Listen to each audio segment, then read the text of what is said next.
So the big question is this: how these entrepreneurs who started from scratch and had no idea how to sell or market their products or services online and then later on made over 6 figures, 7 figures or even 8 figures became best in their niches and found their dream customers to sell.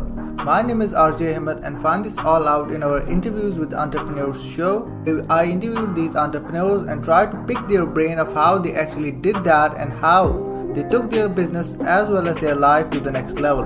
This podcast is all about the entrepreneurs who strive so hard to become super awesome in their niches. Welcome to Interviews with Entrepreneurs.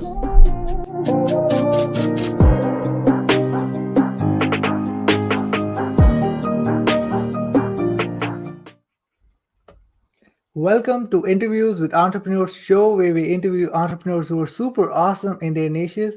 And today we have an awesome guest. Like literally, he wrote 13 books out there. Like people are not able to write even one book. Like he wrote 13 books out there. Not only that, he is also 2 Comma Club award winner. And you literally know about him mostly about Dream 100 out there because he's all about Dream 100. And one more thing, he's also the greatest goat farmer. So please welcome Dana Derricks.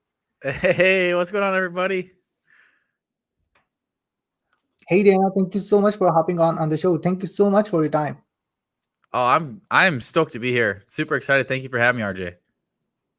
Truly appreciate it. So I want to ask one thing, like 13 books. Like how you feel about that? People even don't, manage to write even one book. It's kind of crazy to think about. I don't think much about it. But I guess if I were to think about it, it is kind of crazy.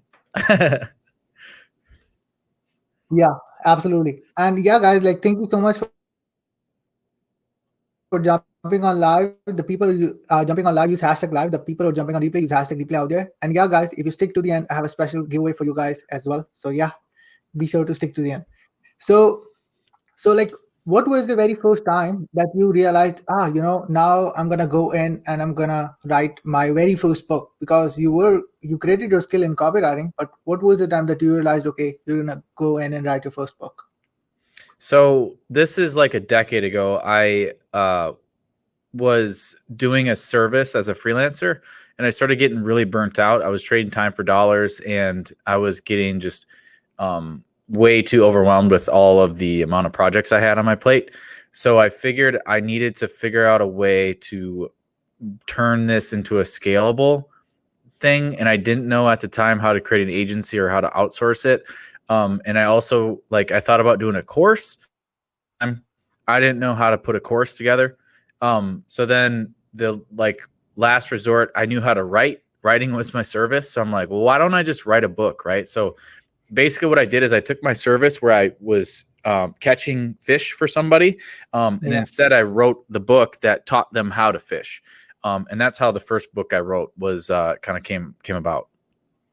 Yeah, and that's pretty epic out there because like mostly people out there come up and they think about and they keep thinking about and then never be able to write a book out there. So okay, you went on, you wrote your first book out there, and over the time you wrote over 13 books, and we mentioned that those books weren't 30-page ebook, like literally heavy books out there. like what's your thought about okay, if you're writing a book out there, because most people have some sort of a different intention out there that they're going to spend a decade of their life go in and just have one book, and you wrote 13 books out there. Yeah. So a couple things. First of all, just know that everyone listening or watching, know this. Books are not as hard to get done as people make you want to think they are. Okay, here's why. So there is a lot of money, believe it or not, being made in the publishing industry between publishing companies that take money from authors to help them with their book, to ghostwriters who go and write books, to editors who go and edit books. Lots of money. We're talking a giant industry, right?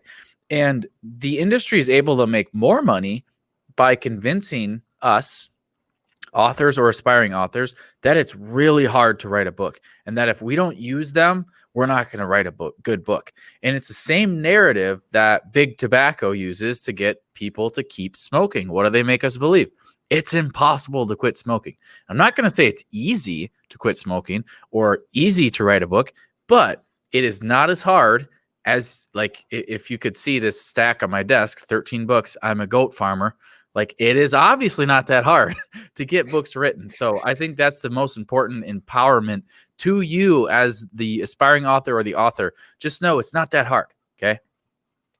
Yeah, and one of the key points that you mentioned about the publishers right now is, and that is what the common people thinks about. You know about it that I'm working on one of my books out there.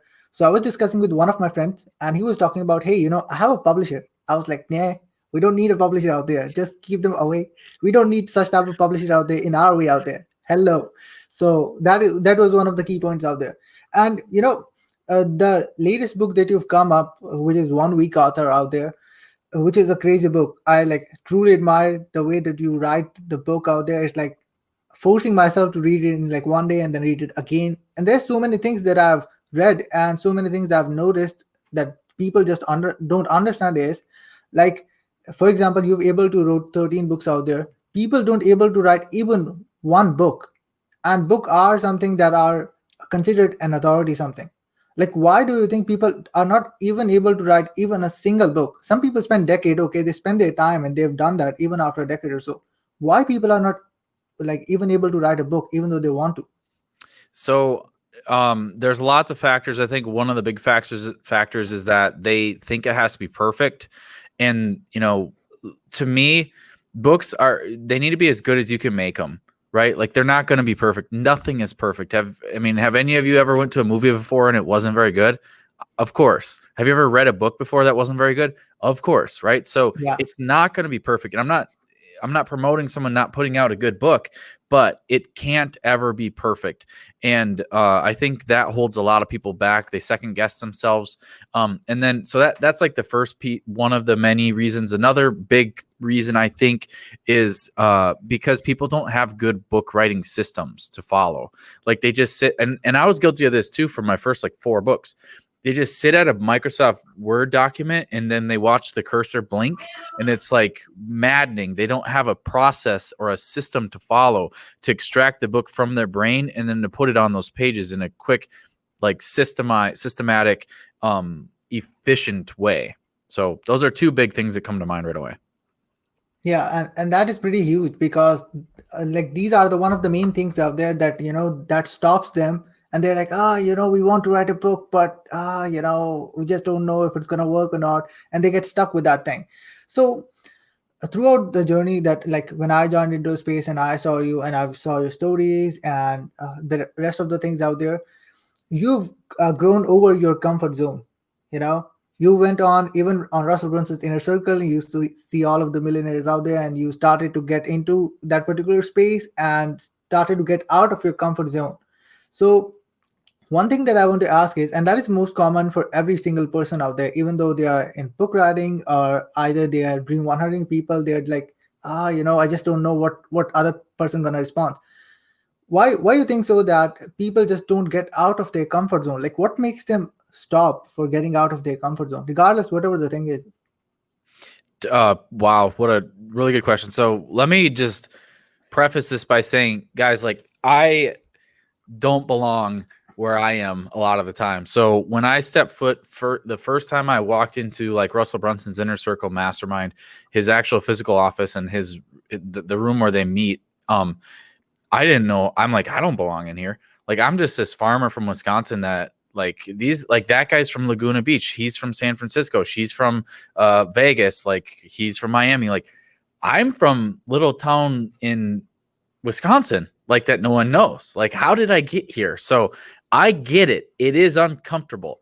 And if you're not uncomfortable, you should probably push harder. So when it comes to how to get out of your comfort zone or how to be okay with it, it's mostly just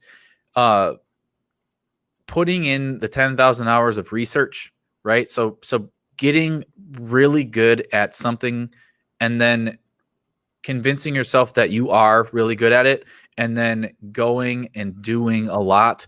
And by the way, a lot of people don't realize, how do you get really good, like world-class level at a skill? It's by doing the skill a lot, right? Like any artist, right, out there, they have painted a lot of paintings. That's how they got Yeah. so good at the paintings, right? So it's the same thing with all of us. So if you aren't out there actively doing a lot all the time within your skill set, then you're not going to be able to ever get to the point where you are comfortable enough to go and put yourself out there and be uncomfortable. So one quick flip you can make is, most likely, if you're not out doing a lot all the time, is the 80-20 principle when it comes to consumption versus production. So a few years ago, I made my own decision that I was going to stop consuming so much and start producing more. So a lot of you out there are probably trapped in the 80-20 the wrong way. So you're consuming 80% of the time and you're producing only 20%. Flip that around.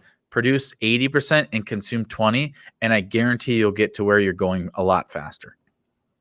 Yeah, and like one of the most important thing that you've mentioned over here, and people just don't understand, is they tend to just consume more, and what makes them overwhelmed throughout the time. They're just consuming, and they're like they're having the knowledge in their brain, and they just don't have any sort of implementation out there. That literally make not any sense. So yeah, 100%. That is one of the most common things that people come up. So, okay, Nelson. Hey, man, you probably have some sort of issues out there, but yeah. So, okay, let's talk about Dream 100. And in terms of Dream 100, you are the man. You are all about what Dream 100 is, and you have done Dream 100 through all of the time and literally proved it. And I've read the book like 3 times, and read audiobook as well for the things out there to make me more clarify on most of the things. I was like, man, this is one of the best books that I've read so far. So, one thing I would ask about Dream 100 is, I've already mentioned that exact same thing in the previous question, that people tend to stop themselves in terms of like reaching out to your Dream 100.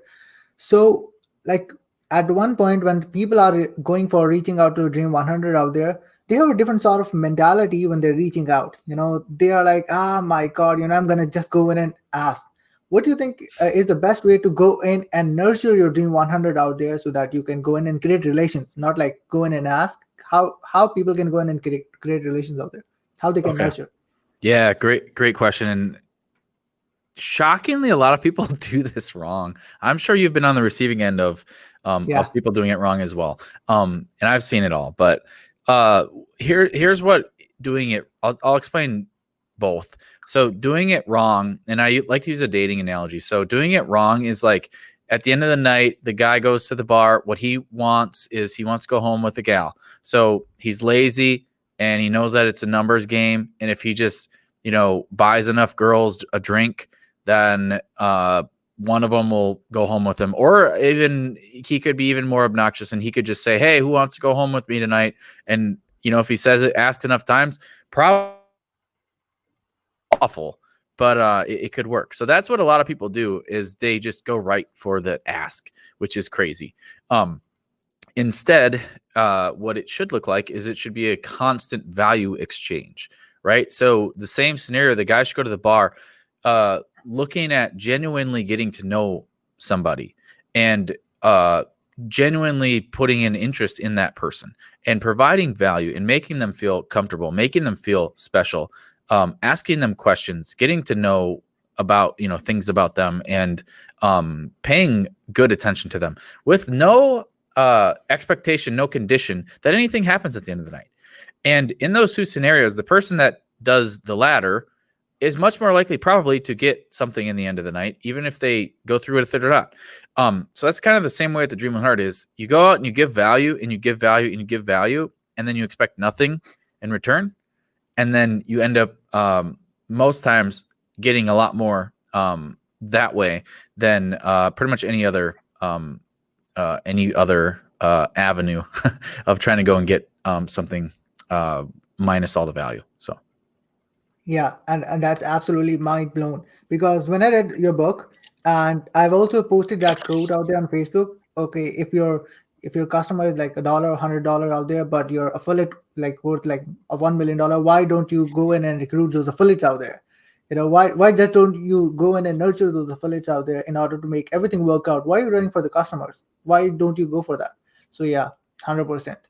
And one of the latest thing with, like, we talked about one week author out there, how you thought about, okay, I'm going to go in and like do all of those things out there to launch, write, and publish the book one week author. Like, how did all of these things happen?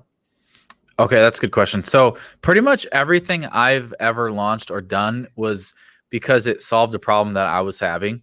So I think the best offers, the best inventions, best anything just solves a problem. So back to my very first book that I wrote, the reason I wrote, and by the way, I didn't sell that for $20. I sold that for $400 per copy.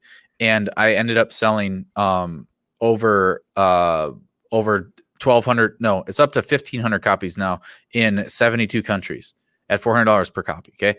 The reason that I even created that book, because I had a problem where I couldn't scale my service and I needed to scale it. So I created that book. Okay. So back to your question about the 1 week author book. Well, how did that come about? Well, after writing the first 12 books, I started getting a lot better at it. And I came to realize that people just started asking me for my book writing system because they saw how quickly I was writing books. I can remember talking to Russell Brunson, and we would go to Boise twice a year to his mastermind, and like I would go hand him my next book every time I went, and he's like, "Dude, how are you writing these so fast?" And I'm like, "I don't know, man. Like, I just do it." And so enough people asked, so then I finally revealed it, and basically, I am now very passionate about just giving this system out for pennies on the dollar as compared to, going through a publisher or a ghostwriter or editor, whatever that stuff is. So basically it's just a lot of people ask for my book writing system. How did you write 13 books so quickly and do all this stuff? And I put it all in that book, 1 Week Author. Yeah. And you also sold a Dream 100 book out there for, I guess, $2,000 or 2.5 grand out there as well. Yes. So when I first launched this book, the Dream 100 book, I was kind of trying to find what the ceiling was on how much you could charge for books, because the publishing industry, by the way, once you read 1 Week Author, if you guys haven't already, you'll realize that the publishing industry is crazy, right? RJ, was it kind of eye-opening? 100%. Like, that is why I went in and started to write my book. I'm going to end it way soon rather than people spending years. Yeah. Oh man, please let me know when that's done so I can get a copy. Okay. That's like the best way to Dream 100 to me, man, is to write a book using my system and then get it to me. I'll love you forever. So yeah. So basically, I was selling books for $400 at first because, by the way, guys, I know it sounds crazy, and it is crazy, but my first book I wrote, think of it this way. I was selling a $10,000 service that I then taught people how to do. And I thought to myself, why would I charge $20 for that book? Right? It's worth way more. So I started off low, really, at $400. And then I started upping the ante with other books. I started selling one for $1,000 and then $1,500. And then when this book came out, I knew how valuable it was for people. So I put a $2,000 price tag on, and I sold like 15 copies in the first 2 days at $2,000 per copy. This is a book, everybody. It's a book. It's not like I bundled like 7 months of coaching with it. Like, it was just a book for $2,000. Shipping was free, but the book was $2,000. And so that's how the $2,000 book came about. Yeah, because like when I started to read that book and you were talking about, gosh, like you spent $2,000 out there, I'm pretty sure that you're gonna, also implement all of those stuff out there. So yeah, like 100%, that was one of the craziest part out there in that particular thing. Totally. So like you went in and you start to write the book, 1 Week Author, and there's a lot of things that you mentioned in that is the mafia of like publishing, the mafia of like how people just go in and take the rights of the book out there, and then They're gonna an kill me. author an author don't have any sort of accesses out there. And I'm not going to reveal all of the things out there, guys. If you just go in and want to check that out, you just can go for like oneweekauthor.com and you can go in and buy the book out there right away. I'm going to also put in the link in the comment section down below as well. And yeah, 100%, absolutely. So when you talk about all of those things out there, mostly people don't even knew about all of those stuff. Like I already told you, when I asked my friend out there and I was talking, he was like, "Man, my father knows a publisher." I was like, I don't need these type of things out there. How you think that, and what point you realize that people will be able to realize that there is a correct way to go in and write their own book and still have their rights and still they're having their own freedom out there of their own book, rather than giving it away to the freaking publishers. Well, I hope to change that like soon, and I think that this book is gaining a lot of momentum and traction. The publishers and the people that stand to make a lot of money off of authors are not going to go down easily. Yeah. They're pretty set in their ways, which is fine. But really, this is for anybody that either wants to just master this system and not spend 40 grand or 50 grand on a publishing deal or ghostwriter or what have you, and just maintain complete control and ownership over your intellectual property and your works. And I think that's the way it should be, because the publishing industry is a funny thing where it's the only place on earth where that I know of that like your book is not priced according to its value. It's just priced at $20, which is weird because all the cars are priced according to their value. All the clothes that we buy, all of everything we buy is priced according to value, except books for some reason. And then it's also one of the only places on earth where, you do all the work, you write the book, and then you end up owning like 5% of it and they take 95%. That just doesn't make a lot of sense. Like if you or I were to build, let's say we were to build a cabin, that would probably be assuming we built it on our land, like that would be our cabin, wouldn't it? If we built it and we bought all the supplies and did all the work. So why would we have to give away our book with no guarantee that they're actually going to sell it for us? Right. So that's my rant. Yeah. Absolutely crazy. It's absolutely going to take a lot of time in order to get these things work out. And finally, probably, who knows, like this mafia is a lot of people out there. That's what the thing is, on at least on that particular side. They just don't gonna go in and fix those stuff out there. So like throughout your one of the last two questions that I want to ask is, because I truly respect your time and I know we are limited to it, one of the last two things that I want to ask is, like, what is your biggest breakthrough? Like, what's your biggest aha moment from the initial start you got into the journey and where you are as of now? Like, what's your biggest aha in your journey? Wow. There are many, but I will try and narrow down to one that comes to mind right away. And that is finding out what it is that I really want, and then kind of turning my business and all that I do into a machine that produces that. So I think there's many that I've talked about, like the art of fulfillment, and then the art of contentment. So not to go too like philosophical, but like I think there are lots of entrepreneurs out there that have the wrong measuring stick. So for example, for me, I used to think that I wanted to be a billionaire, and I honestly wanted to, and I was pushing toward that. And then I kind of just sat back and reflected and looked at what the lives of billionaires looked like.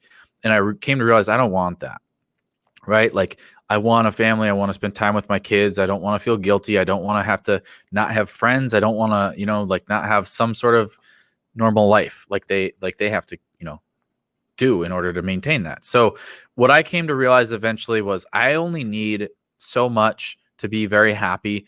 And especially I think after 2021, we all should be like thinking like this, like, what do I have that I'm like that I can consider being content with? Because it's so easy, man, isn't it, to just get into this race where I want all these awards, I want this, I want that, and then we're just running so fast, but our wheels actually like going somewhere, or are they just spinning? Yeah. So I think the biggest realization is just figuring out what it is I want, and then what I'm content with, and then being happy along the way. Instead of feeling like looking over your shoulder and someone's doing more than you, or someone did this that you're not able to do, and then feeling like you're always catching up. Yeah, like that is absolutely freaking awesome. Mind blown. So before like moving on to the next question out there, I told everyone out there that we have some sort of a giveaway out there. So guys, like let me know one freaking reason that why you should get this giveaway. So the giveaway that I'm giving you guys is the Dream 100 book and 1 week author. So I'm going to give it to one person who is attending live. Just give me one reason why you need to get this book, and then I will choose that person out there, that comment, and I'm going to reach back out to you, and I'm going to get the Dream 100 book and the 1 week author for you. Okay, and the rest of the people, just go for like oneweekauthor.com, buy the book, read it, and let us know how the book was for you. So one last thing that I want to ask, like pretty much the people who are especially into the ClickFunnels space and who already know about you, they find themselves intrigued that how you can go in and charge like high ticket. Like you told that, okay, the book is like 2 grand, and you have services out there which is like 5 figures and like multiple 5 figures as well. And we know that there is fulfillment, and absolutely makes sense. You need to fulfill as well on that particular point. What make people go in confidently that they can go in and charge people higher? Oh man. All right. I'm about to change some lives. Is that all right? All right. So Yeah. I wish I would have known this earlier on, but if you don't feel like you're charging enough for whatever it is you're selling, there's two things you need to do. Number one, you need to improve the thing. Okay. Like that you could never like shortcut. So go and improve your thing and be constantly improving your thing. Okay. That's number one. But then number two, which not many people do, is this: identify what it is the problem that your thing solves. Okay. And oftentimes, if you're not charging enough or you're not making is what you want in terms of high ticket, it's because the problem that your thing solves isn't that valuable of a problem. Right. So think about that again. What does your thing solve? Like, what is the problem that it solves? How valuable is that solution, right? How valuable is solving that problem? Now, take it a step further. Go down or up the line of problems and solutions. Okay, so imagine there's a ladder that you climb up in your problems, and like problems keep happening. Okay, so problems don't go away, they just change. All right, so here's an example. I used to drive a really crappy SUV that some of the time it wouldn't start when I went to start it. So when I go park at a parking lot, I would have to pull through the stall so that like my hood was exposed, so that if it didn't start, someone could jump start me and I didn't get like parked in. Okay. That was a problem. Then I went and bought a new vehicle, and then that problem went away because I knew that it was going to start. But guess what? I had a new problem. The new problem was this: when I go and park in the parking lot, I don't want to get door dinged by people that were driving SUVs like I used to drive that don't care. So now I have to park on the way other side of the lot. That's a good problem. I'll take that problem all day long over the other problem I had where my vehicle wouldn't start, right? So if you just think about it that way, like what's the problem that's happening before you? What's the problem that your thing's creating? And then if you think about it like that, most likely the value of the problem that your thing is solving, it could be increased, right? If you think about what the next problem is. So if, in other words, to summarize, think about the value of the problem that your thing solves. And if you're not even clear on what your thing solves in, then that's the bigger problem. You've got the problem. So solve something, have a legitimate problem that your thing clearly solves.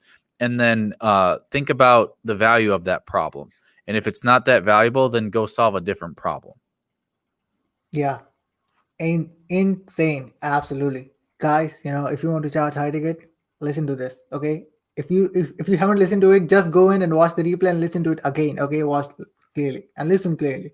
And any last thing that you want to say before we round this show up?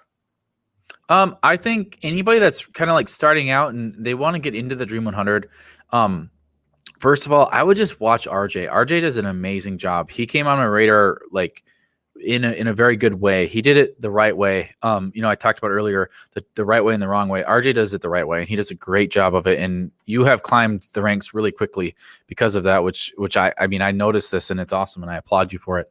So follow RJ's lead, first of all. And then I also have a free resource. I spend a lot of my own money to put it together. I don't know if I even invited you to go look at it, RJ, but it's d100.com, d100.com. So anybody that wants to go check that out, go ahead. If you haven't commented below with what was it? What's the reason why you should get the book? Yeah. So who's got the best reason? You know what I'm going to do for you, RJ? I'm going to double down on it.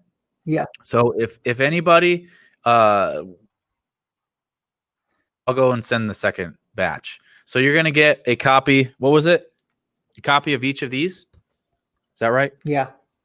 Okay. So we're going to give it to 2 winners now. I'm upping it. I'm up in the ante. Okay. So comment below. Why do you deserve this bundle that other humans paid $2,000 for this book, by the way. Why do you deserve it? That's awful generous of you, RJ, by the way. So Thank you so much, man. That is absolutely crazy, you know. Thank you so much. So the thing is with you guys, like you can choose any of the comment out there. Like I've saw like some of the people have commented and some people have commented on the above side. You can choose the very best comment out there and we can choose the winners. And you've said 2 winners out there, so yeah, we can absolutely can do that. awesome. Yeah, so I want you to choose the comment out there and see who is the best comment. Sounds awesome. Yeah. So yeah, guys. So you have like an hour or so out there, and I'm gonna let Dana know about the stuff, and he can choose the comment, and we're gonna reach you out back and ship you the book out there right away. And yeah, that's the thing. And again, Dana, thank you so much for your time out there. I truly loved to have you on our show. Thanks so much for having me. Bye, everybody. Appreciate you.